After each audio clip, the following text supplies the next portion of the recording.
Live from the Washington, D.C. area, all empowered citizens need to know about intelligent use of resources, smart governance, inclusive communities, smart industry, and healthy, thriving urbanization. This is Smart Sustainability, the TV talk about shaping a sustainable future in the digital age with Nicolette DeVidar. The future of humanity hanging on a silver thread, or is it?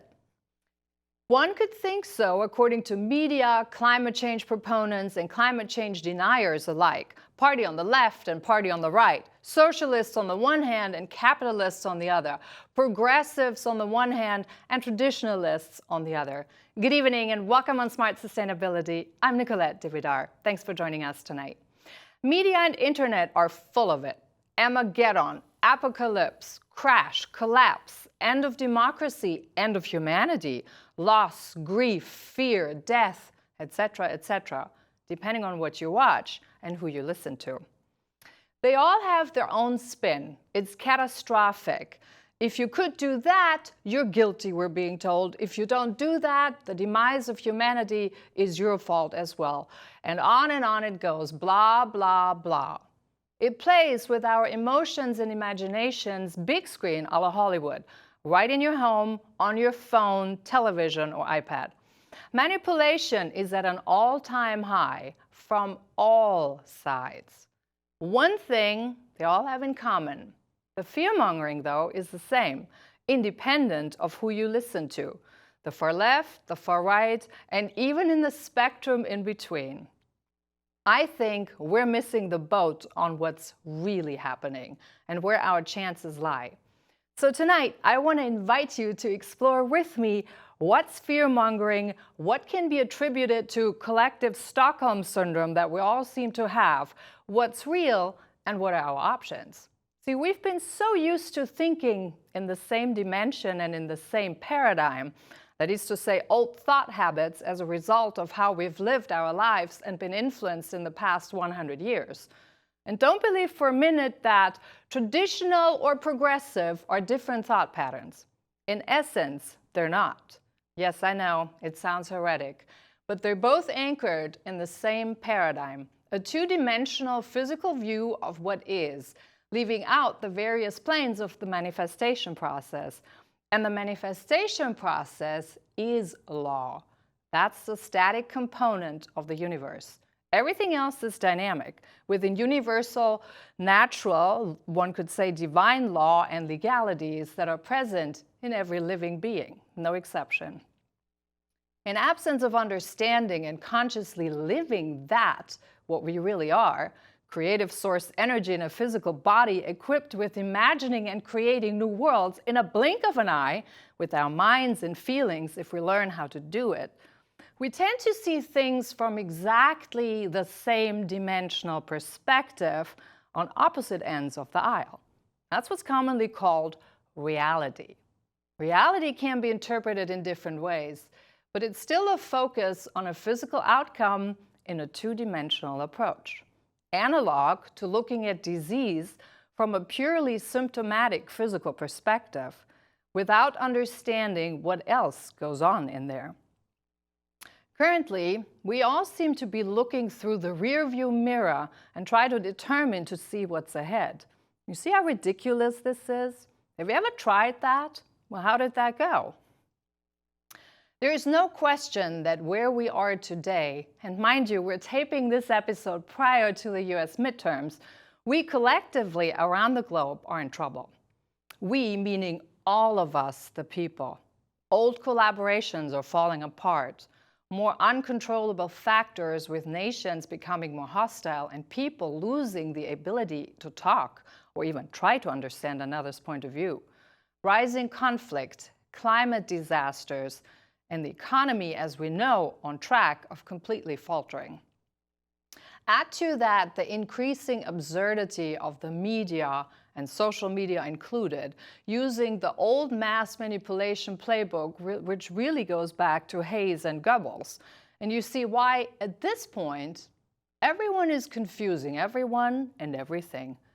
Algorithms amplify that. They live off polarity. And while political can impact short-term, long-term, though, it can't.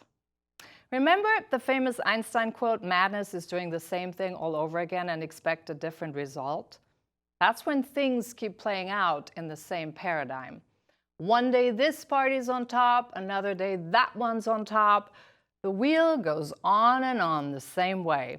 It's like shifting one stack of papers to another side of the room and calling it change. Well, that's not change, it's a reshuffle. Breaking the wheel, though, is different. And that's the big calling of our time.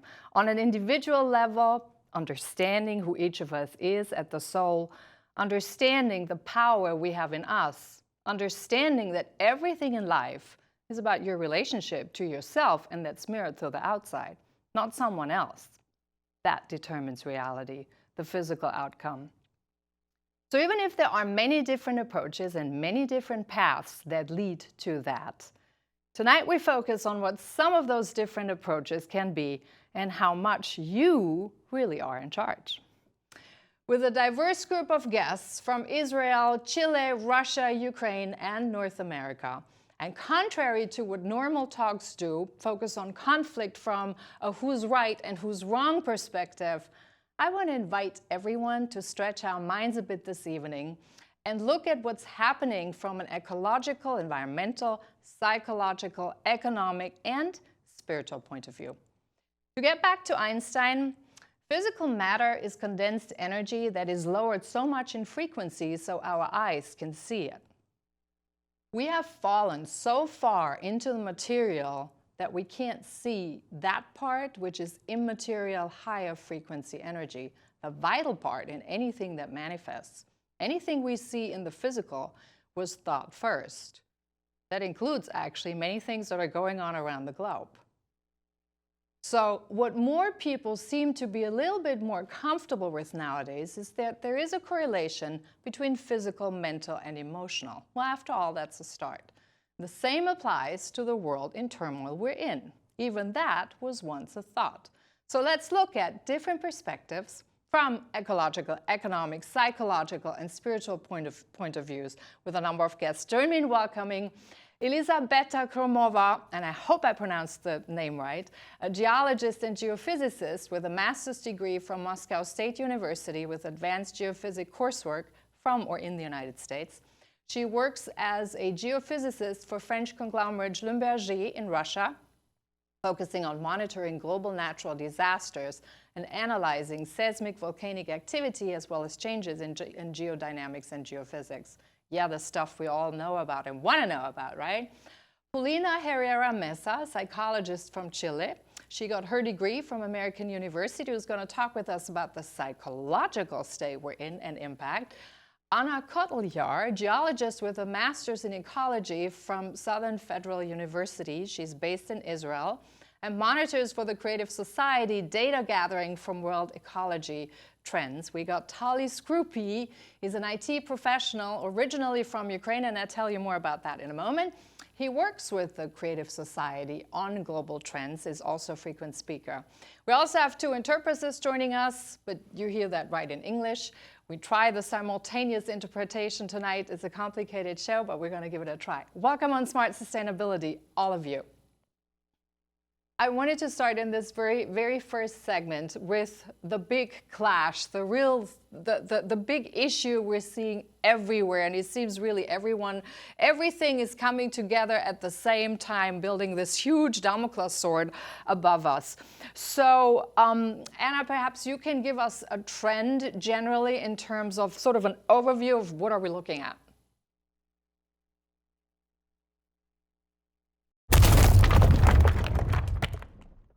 USA,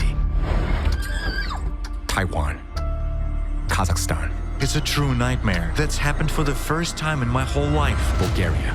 It was as if a bomb had fallen. Italy. Who could have known that the water would rush in so fast? We lost everything. Pakistan. Spain. China. Germany. storms and hurricanes. Category 4 Hurricane Ian was the deadliest hurricane to hit Florida residents in the United States. Some cities were 90% destroyed by the storm surge, furious winds, and flooding. More than 1.5 million people had to leave their homes. According to preliminary estimates, the damage will exceed $100 billion. Fiona is the first Category 4 hurricane in history to move this far north. Fiona reached eastern Canada, maintaining the strength of Category 2 hurricane and left an unprecedented path of destruction in the country. In recent years, tropical storms have begun to move further north and south from the equator. The world's megacities such as New York, Boston, Beijing, and Tokyo could soon be under their attack. Typhoon Noru was predicted to hit the Philippines as the equivalent of Category 1 hurricane. But in just 6 hours, there was an explosive intensification to a Category 5 super typhoon, with wind gusts reaching 196 miles per hour. People did not have time to prepare for the impact of the natural disaster of such force. More than 900,000 people were affected, while the damage to agriculture exceeded $52 million. In the United States, the number of convective storms, the damage of which exceeds $1 billion, is growing unprecedentedly. Between the year 2000 and 2010, there were 34 of them, and in the next 11 years, there were already 95. In the Southern Hemisphere, storm intensification over recent decades has already reached levels projected to occur in the year 2080.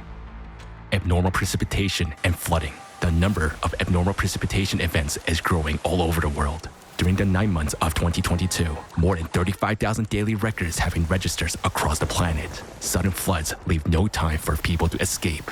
The province of Ancona, Italy, was hit by half a year's worth of rain overnight. Never before in their lives have the residents seen such a rapid rise of water, almost 1 meter in 10 minutes. Australia has been hit by 3 waves of historic flood in 2022. Given such frequency and intensity of flooding, it makes no sense to rebuild some cities. In South Africa, almost a year's worth of rain fell within 24 hours, resulting in one of the deadliest floods in the 21st century in the country. Just 60 years ago, there were 8 major floods per year in the world. And by 2021, this number has increased by 27 times.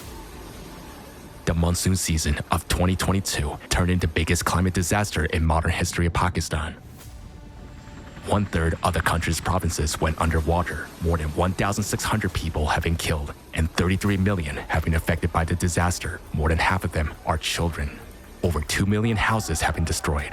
Elderly people, pregnant women, and children are forced to live outdoors in inhumane conditions. There is a lack of food, drinking water, and medical care. Contaminated water has become a source of infections. People are left without jobs, shelter, and means of livelihood.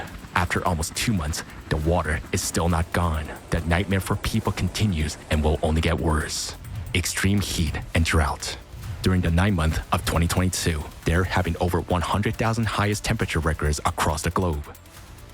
In China, for the first time in world history, a heat wave reached 113 degrees Fahrenheit and lasted 79 days in a row. More than 900 million people were affected by extreme temperatures. Bomb shelters were opened to people as a relief from the unbearable heat. In the European Union, the death of 53,000 people in July are directly attributed to the unprecedented heat wave. In 2022, severe droughts have hit many regions. Rivers and reservoirs have dried up. Shipping has been practically brought to halt. The energy crisis has worsened. Electricity bills have soared manyfold. The drought has destroyed crops, leading to unprecedented increase in food prices. The water crisis has reached record levels. Access to safe drinking water is under threat. No country, even an economically developed one, is immune to this problem. This year, over 2 billion people on our planet are already facing water shortages. Wildfires. In Russia, there has been a sharp increase in the total area of wildfires in the last 5 years. In 2022, Alaska is experiencing the largest wildfire season in its history. 50 years ago, there were no such thing as megafires, but as of early October 2022, there have already been 16 megafires in the USA alone, and many more are approaching that scale. In Europe, for the first time since satellite observations began, the cumulative burnt area in 2022 so far exceeded 770,000 hectares, which is nearly 3 times the annual average. And in some countries, the increase in wildfires has been really shocking.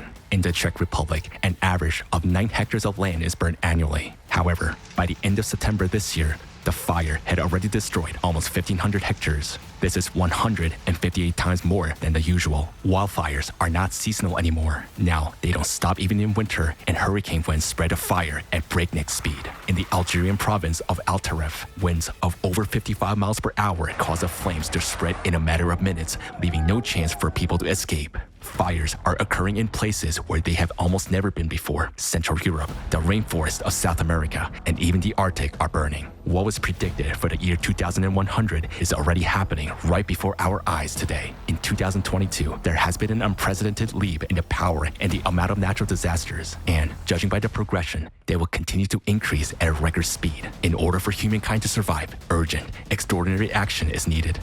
Meanwhile, we have very little time left.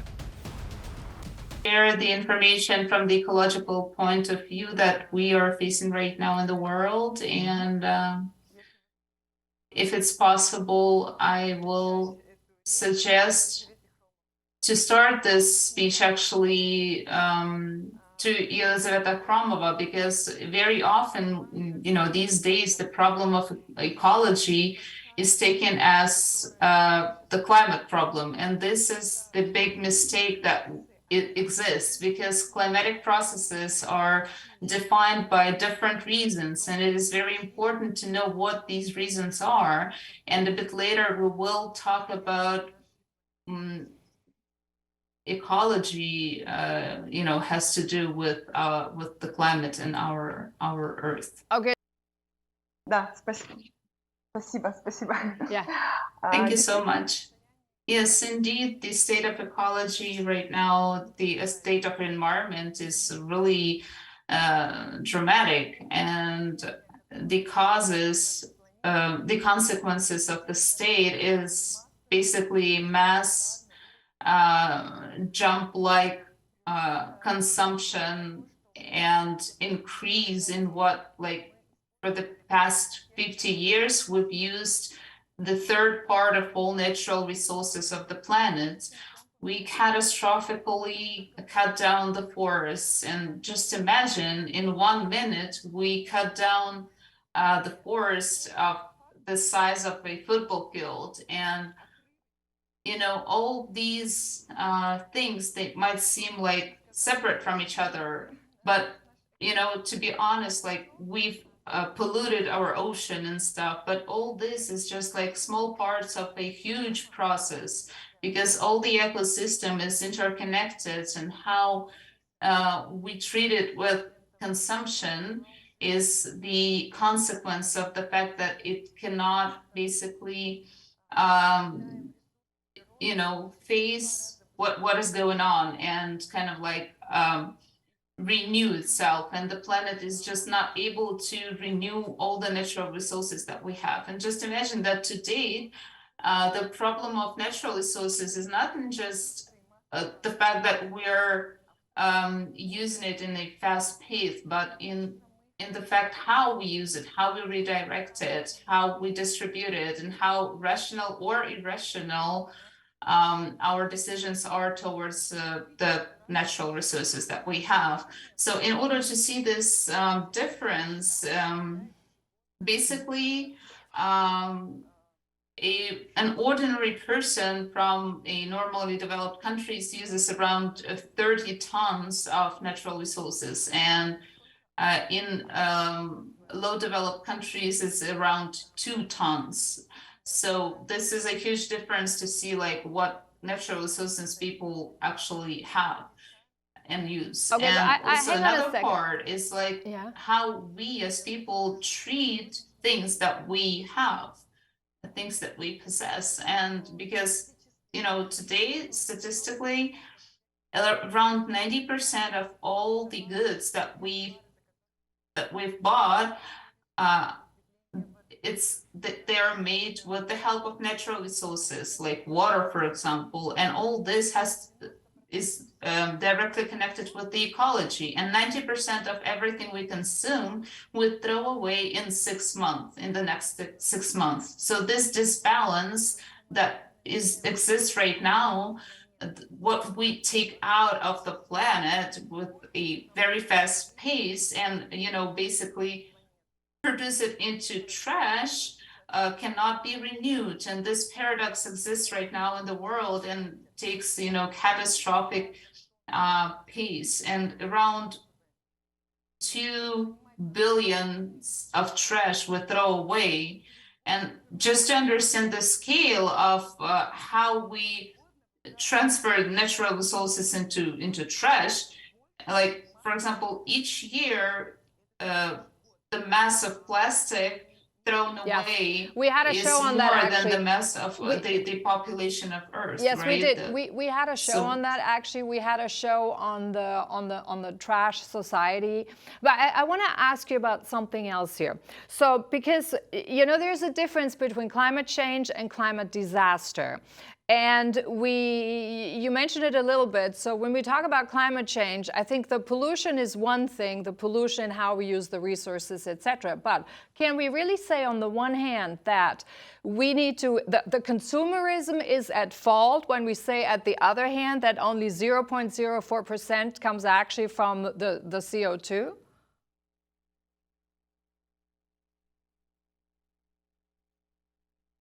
Anna?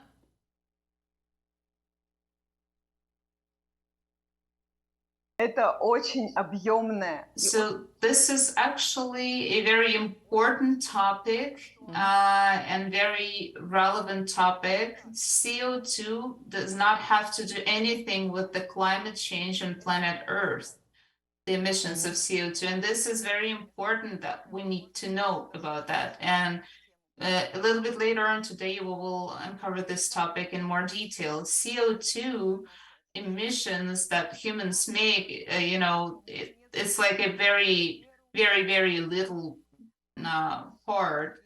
No, I don't say that like we do not pollute the atmosphere. Of course, we have production pollutions that basically influence the defensive functions of the atmosphere, right? But CO2 emissions is like a PR company, like a PR agenda that is used to make money.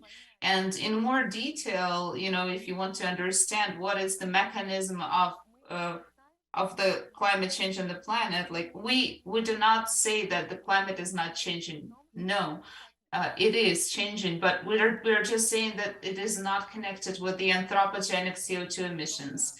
In terms of ecology and environment, we have a lot of other problems, but they're like secondary comparing to a huge threat, climatic threat of climate change that we face. I don't think at this point there is any question that the climate is changing. I don't think at this point there's any question that we are exploiting resources beyond what is there. So I think for our viewers, I do want to go for very, very briefly, because I know this is a huge argument and I think most people probably will never settle in an either or. There are some, because there's too much push about there's the CO2 and the others say, no, it's not the CO2 and there are other reasons. And maybe Elisabetta can probably give us also a background on this. I want to have a very, very brief, concise description of what other reasons are that are actually more dominant than the CO2, and then we come back to the CO2 in a moment. Elisabetta, can you give us just a few other reasons as to what actually affects the climate change and why are we saying the climate is changing? Yes, thank you so much. Hello, everyone. Today, our planet basically is in the middle of the cycle of cataclysms, and different cycles of climate change are well known from climatology, geology, but currently this cycle that we're entering right now is the cycle of cataclysms. It is equal to 12,000 years, and it is connected with the critical change in the planet's core as a result of cosmic interaction, cosmic radiation that influences the course of all planets of the solar system. And it is interesting that the same kind of climate change occurs on other planets of the solar system. And the heating up of the atmosphere that we see right now is connected with the heat that comes from the middle of, from the inside of the planet. And this is due to the fact that the core of the planet is in disbalance, and which causes the rise of magma, which heats up the Earth's crust, which heats up the atmosphere. And with that being done, the temperature rises, and this causes the increase in seismic and volcanic activity. The floods number are increasing because, and it happens because magma, while rising, evaporates the water and falls down on Earth with lots of rains. And right now, magma is heating up the ocean from the bottom, from below, and due to that, the stream flow of the water in the ocean increases. Also, this causes the number of hurricanes, which is also increasing. And just as Anna said, this is a natural cycle, but it is catastrophic. And the examples of such catastrophic changes we can see in the currents of ice and in geological sediments. And basically this cycle of catastrophes we're entering at, in the point of time when these cataclysms will increase in geometrical progression. Yeah, but these are then basically things that we can't change. And here's what I'm getting with this, because I hear all the time these things like stop climate change. So I come from a change and transformation background, organizational change, so I focus on change processes. Change is a constant, so whenever a process is going, you cannot stop, really, an ongoing process and go back. Just as people say, like, you can't really get just a little bit pregnant, right? You go all the way or you don't. And even if you interrupt it, the change process has already started. So when you have a change process, we know there's climate change, there are things that are just happening. We know there are some things where we can do something, which means stop the pollution, because that is simply what actually respect for the earth and common sense would dictate to all of us if you need clean air and clean water, etc. But then I want to get to a little bit as to the fact of what we then can do, where to adapt, and where we have to really just see, things are changing, and to some degree you have to embrace it. So based on where we are, things would increase, you say. What would it look like by, let's say, 2050, if you can? Can you give us a sort of like a spec? Do we still have landmass left by then?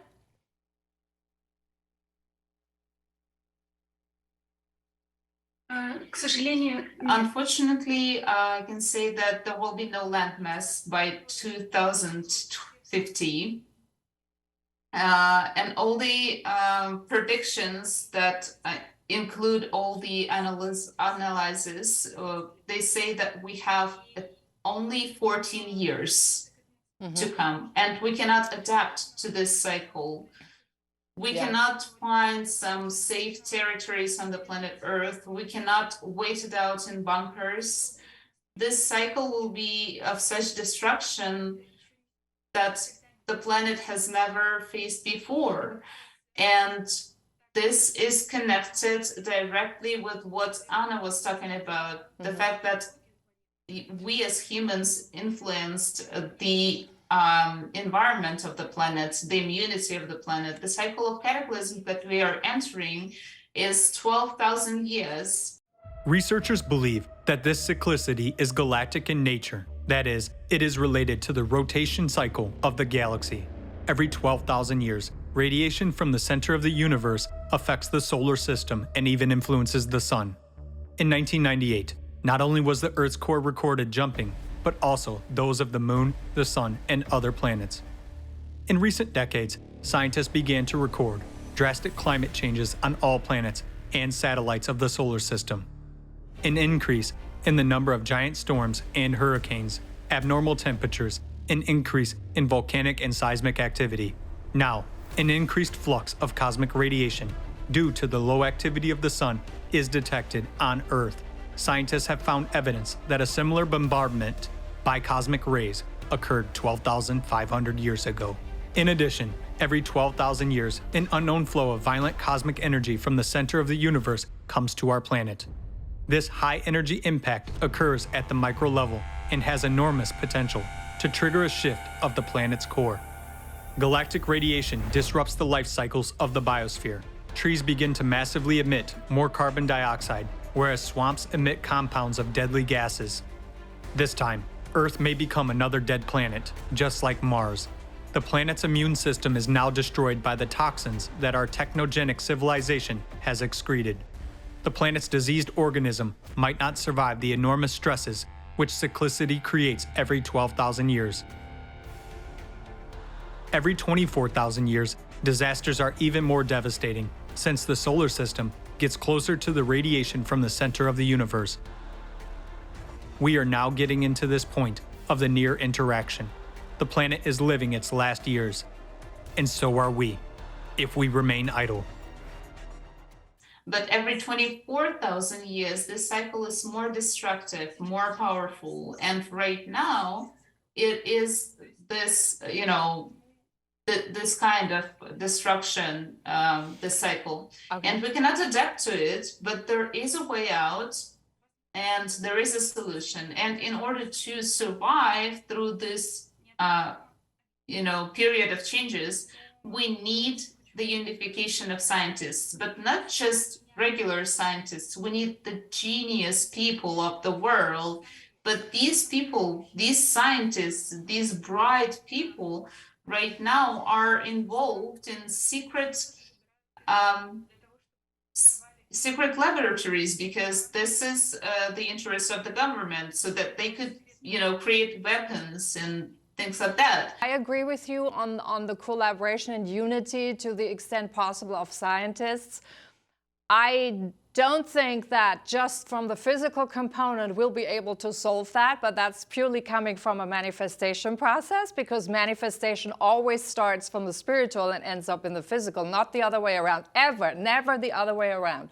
But I do want to pick this up here a moment, because time is flying, and I want to so we've established the climate change, we've established the problem with the climate, the disasters. We've established that there's more floodings, more wildfires, etc.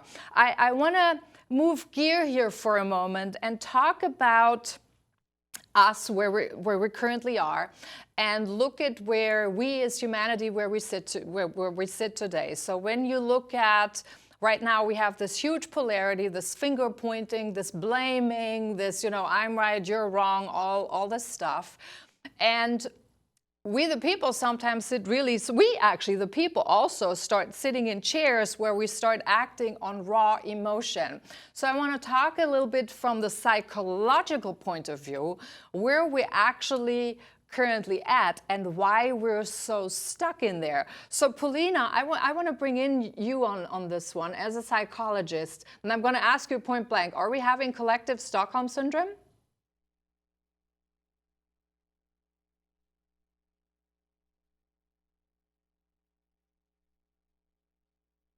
Paulina? Hola, saludos a todos. Es un placer. Hello, everyone. It's a pleasure for me to be here with you. In today's society, has taken root such a negative attitude towards the main meaning of human life, such as basic human principles, because everywhere are promoted and glorified those principles oriented towards material values and principles of consumption. In the minds of well, what does that have to do with Stockholm syndrome? The thing I'm seeing out there is we have people who react on on real pure emotion. It's more like in the lower brainstem versus in the larger cerebrum. So explain to us from a psychological point of view what's going on in our minds as to why we are so caught in polarity and busier with finger pointing versus actually being more capable in looking past the problems towards possible solutions. There is a root such a negative attitude towards the main meaning of human life, such as basic human principles, because everywhere are promoted and glorified those principles oriented towards material values and principles of consumption. In the minds of people, predominate patterns of accumulation and multiplication of money, property, real estate, unlimited right of their preservation and transfer by inheritance. But I don't think that's a psychological issue, though. I think this is more an attitude of how you see it, but I don't hear the psychological reasoning in terms of how our brains are affected through that or how our souls are affected by that. I'm gonna push you back here a little bit on this one because it sounds more like this is all the consumerism is just the culprit, and I don't think that's true at all. I think what's happening is something that's much deeper on a psychological level to keep people in the reptilian brain, in the lower brain. Consumerism doesn't keep you in the lower brain, but being targeted, for example, with advertisement that makes you that only goes in your brainstem and it kind of gets you right there to make a fight or flight decision, that's a psychological impact. Okay, let's move on here for a second. I'll come back to that one. Let's move on to the world economy. So actually, Talia, I'm going to call on you on this one because I know you watch trends, you watch the globe. Talk to us in terms of the world economy. What are we looking at? Yeah, well, thank you, Nicolette. It's a great pleasure to be here. And of course, we're looking at the crisis right now. And one of the reasons of the crisis is that we lack in energy, reliable sources of energy. Energy becomes expensive, that drives all the prices and everything. It goes up. It becomes much more expensive for regular people to live. And right now we're facing the climate change. Of course, the climate is changing, no doubt about it. And making a bet on weather-dependent sources of energy during the period of climate change doesn't make any sense, even from logical perspective. Now, we can get to how money being spent, which are supposed to go on green energy and so on, like, for example, CO2 capturing facilities, which captured only 0.2% of projected amounts, despite capturing 100% of budget money that were allocated on them. And the whole thing about the agenda of not, like, the whole agenda about the CO2 fighting the climate change, it's not about making people's lives better. It's about fighting CO2 at any cost. And the whole concept of fighting CO2 is based on one graph, one so-called scientific study by one scientist from 1998 called the hockey stick graph, which was proven to be false. It was a falsified data for the unknown scientists to get some fame out of it. Yeah. We know it from the emails, and we know that IPCC by United Nations were aware that this graph wasn't true, but they were pushing scientists to agree to say that we have this consensus on this graph, and they were forcing scientists to hide all the inconvenient data, which wasn't backing up their political agenda. And political agenda was to introduce more taxations and make more money on fighting CO2, because the previous fighting against freon gas for the sake of ozone layer was already done. So they needed a new money-making scheme worldwide. And this is what we are facing right now. We are facing economical consequences of not well thought through politics, and also huge political division. We don't have unity. As you said, it all comes from the spiritual manifestation. And when it comes to our world, well, there has to be a vision of a positive outcome of where we're heading, where we're aspiring to. And right now we just let in some crazy ego maniacs to tear our world apart and just spend our money on wars, which makes no sense. It's a huge division. Yeah. All this money that are going on, finding new ways to destroy people across the world, they could as well go to make this beautiful new scientific discoveries to make our world safer. But I don't see that happening for some reason. Yeah, and I want to mention also something here for our viewers, because, you know, when we talk about the world economy, everybody goes by data. Very few know what those data really mean. But I want to give you a nutshell here, because the 5 largest economies, when you look at them, so you have the United States, you have China, Japan, Germany, and UK. Fact of the matter is they are all deeply in trouble. So the 5 top economies already are really facing issues that we haven't. I know for Germany, we haven't faced issues anything like this since World War II. When you look at the United States, we have a debt to GDP ratio of 124%. So completely over indebted. No one can ever pay this back. So we know the systems are really in line economically on track for collapsing. And I just read actually yesterday that even the US housing market, surprise, surprise, is apparently developing negatively faster than ever anticipated. Of course, actually, anyone who was looking at the writings on the wall could have seen that coming earlier, instead of trying to keep the bubble up and basically make everyone be confident in an economy that's eroding, and we all feel it. I think we're already feeling it. I mean, we see it in grocery stores, etc. We see it in shipments not coming in supply chain disruptions. We see it in not paper available for printing brochures, for example, even for as much as a holiday catalog or something. There are shortages of almost everywhere when you look in a specific way. But since we were talking, and we seem to come back to the CO2, Anna, I want to ask you something. Plants need CO2 to produce oxygen, right? So couldn't one also argue that because we have more people, we need more oxygen, and therefore actually not just more plants, but that they will also need more CO2? Вы затронули очень интересную You тему. touched upon a very interesting topic. From one point of view, yes, there is a correlation, the function that forests and swamps are like the natural filters. They basically absorb CO2 and produce oxygen. But currently, probably the main topic of today's conversation is climate change, but we see that the paradox that due to some internal processes taking place inside the Earth, which Lisa Kromova mentioned today, the planet is experiencing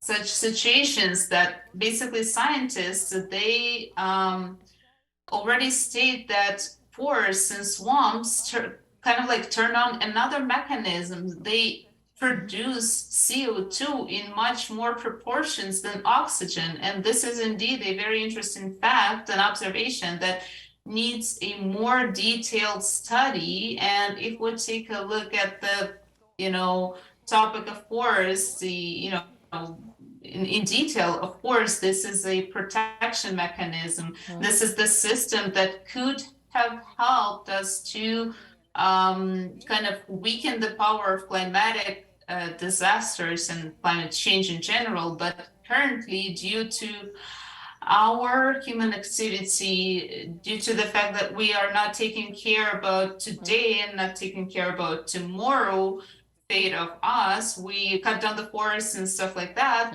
we lose those forests in a catastrophic pace. And this protective function that was supposed to help us cope with the disasters basically does not do any good right now. It just has no power to do it. Yeah, that also means, and just for our viewers to know, to put this in context, that also means that deplenished soil, by the way, cannot, so basically loses the capability, right, to act as a buffer between water and floods, correct?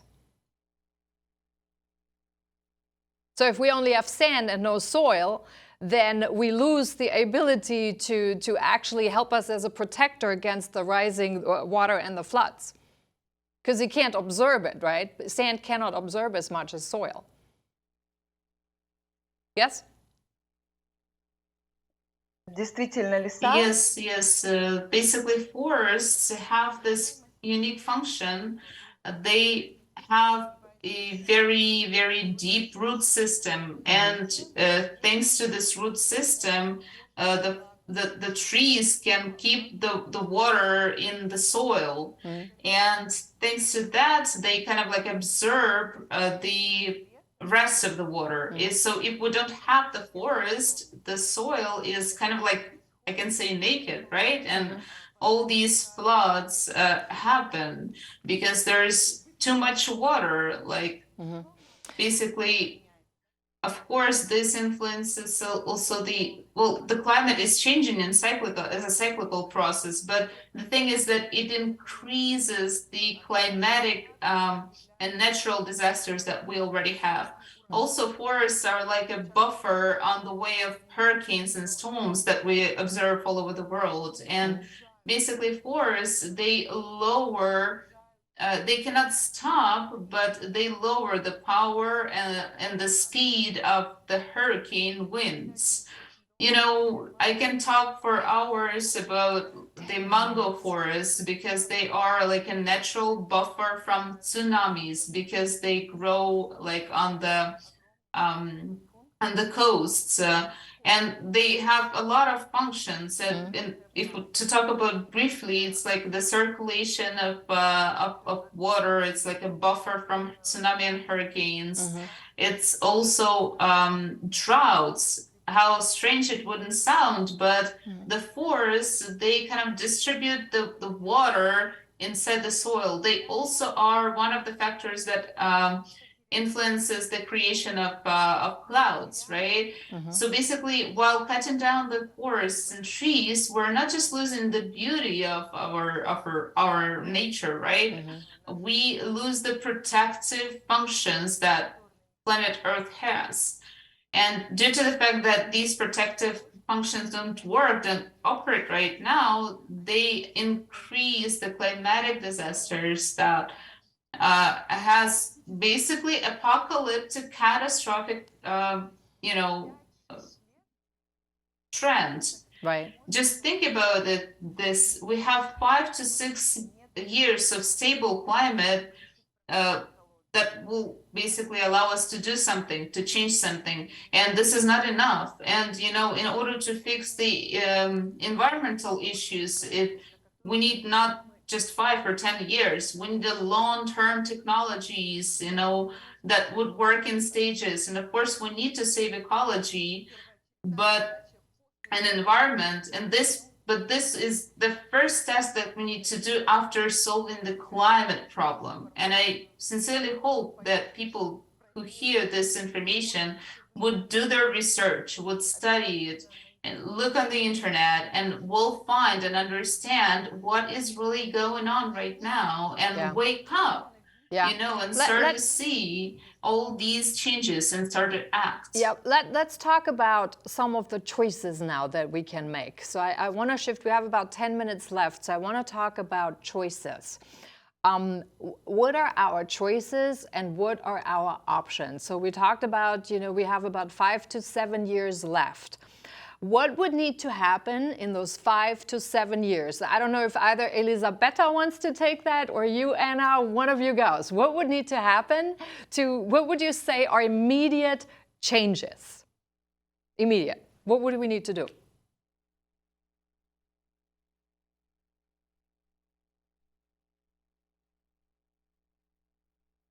We need to create conditions in society so that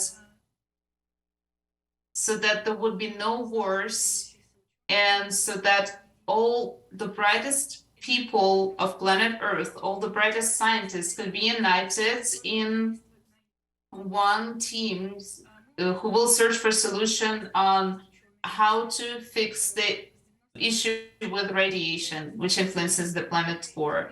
And we already know that since 1998-95, there is the radiation which influences the planet's core, which has the physical nature, but currently we are not at the stage of development of the science that knows how to fix it, how to interact with it. We know that it's not radio waves, it's not electromagnetic waves, it's not neutrino, but this is something like a quantum entanglement thing. And this is physics, which means that we will be able to understand how to counteract this influence, right?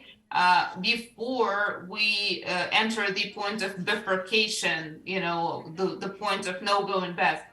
Until that time, we have 5-6 years to unite the scientific potential, unite the brightest scientists of the world, so that they could understand how to stop this this influence, how to stabilize the core. And of course, after that, the cataclysms by inertia will continue, but they will be not as destructive as we actually but I think there will. But here I think is a problem. When we say we need to wait until the brightest scientists unite, and don't get me wrong, but who defines who's the brightest scientist and who isn't? So that's kind of like what some already have tried, and what the other side would argue, that we have the brightest scientists. There are even some who go as so far as, in the United Nations, they claim they own the science. We partnered with Google, for example. If you Google climate change, you will, at the top of your search, you will get all kinds of UN resources. So we're becoming much more proactive. We own the science. So when we go down that slope, I think it's a very slippery slope.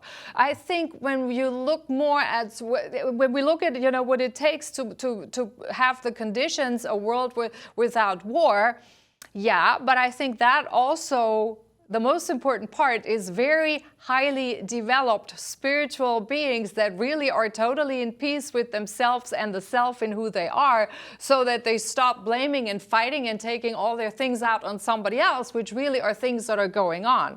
So there are a couple of, there are several reasons I think we need to look into, but I think at the end we're always going to be thrown back to ourselves in terms of that's the fastest starting point for anything. We can try to unite, of course, but do we really? I mean, what's a world without war ever? That has never existed in history. Never. I think it can be when we're all fully developed human beings, but can we put a time frame on there? I don't know. That depends on every single one. But I want to go, so we talk about bringing more science together from a physical point of view, and a broader approach, I take that, right? We understand a little bit that it's the development of the individual, and I do want to bring Paulina back here for a second from a psychological point of view. So can you talk to us, Paulina, in terms of what would need to happen in our brain so that we can let go of where we are right now with our mental issues and psychological issues and focus more on creating a future?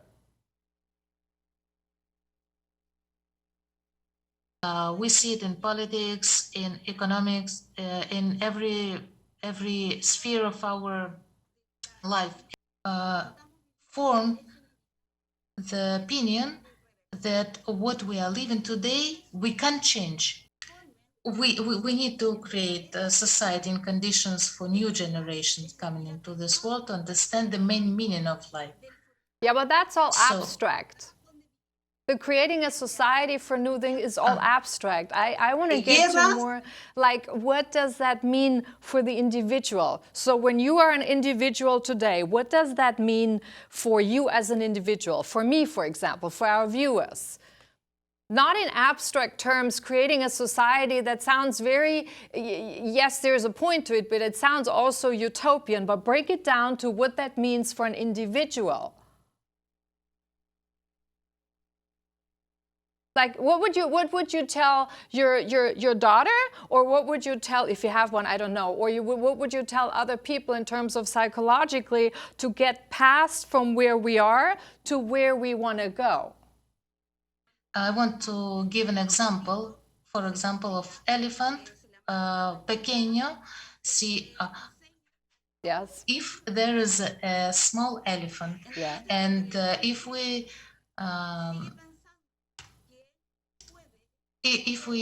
for example, take this little elephant and we bind him to a tree, when this elephant grows, it has no chance to escape this situation, only because he got used to this situation and thinks that this is okay, this is normal, and he can't change anything. So this is how we are living today. And when we see something that can give us so many good things that can change everything, we don't believe that it is possible, because in mass media and politics and so on, so we only hear and see lies. So what you're saying is, what you're saying is, and only few years that we started to talk the truth. So what you're saying is, though, when you have the little elephant, you basically need to untie him from the tree so he can discover new conditions and new possibilities. So in other words, you got to liberate your mind to really focus on the bigger picture. We're almost out of time, so I want to bring Tali back on here for a second. Summarize for us, please, in terms of what would you like to see happen for the changes we would need to make?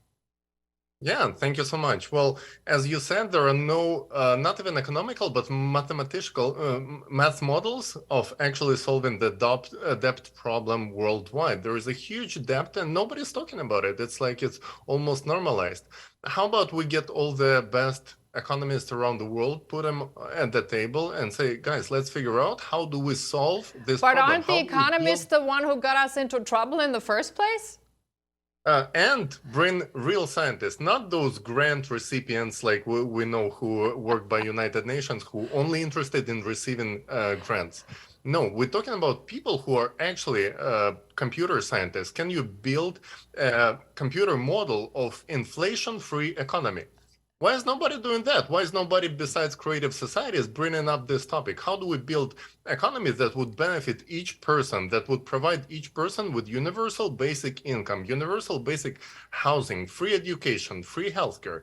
Can we do this economically? Let's bring this question. Let's see how can we solve it. And just I to would show you love how much to... of backlash, how much of backlash this will receive from leftist media, I want to show you an example of Jim Bridenstine, who was nominated as an administrator of NASA in 2017.